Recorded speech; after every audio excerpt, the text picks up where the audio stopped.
Now let's back up and go back to where we were just getting the intersection. I'm going to turn off the sweep and the revolve, and there's our intersection. Come up to the home button. I'll go to rectangle, and on the reference plane I have just there, let's look at this square on. Just zoom in right here, and right at the point there I could put some sort of a rectangle. Let's just make this relatively small, say 5 tab 0.7. So again, I'm just creating a rectangle there, and I'll come up to the sweep command, identify my intersection, green check mark, and identify my sketch here, the rectangle. You can see that's a very simple variation there.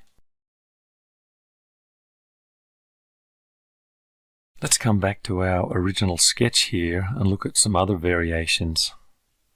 I'm going to come over and change this dimension from 120 to 50. Just make that a lot smaller. So you can use any shape here instead of a circle. In this case, I'm going to look at an ellipse. I'll push that out, say 25. Now to trim this out I need to turn the lock on, so I'll just come back here, trim out this part of the arc, and I don't need that circle anymore. Now I'll come over to surfacing, sweep, chain to single. I'll pick this shorter line, green check mark, and the longer line. Come to our options, number of turns, and this time I'll change it from 12 to 8 and finish.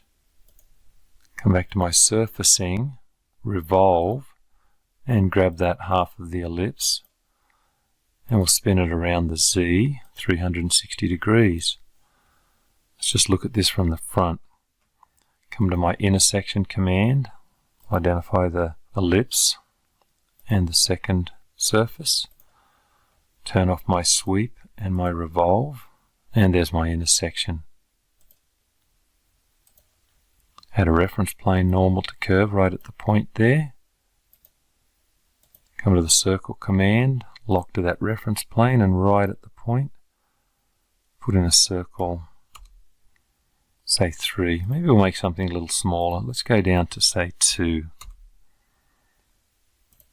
Now under the solids, I come over to this sweep command, identify my spiral and my circle. Then I can come over and add the bulb from part copy. It's way too big, so let's just make that 0.03. We'll try that.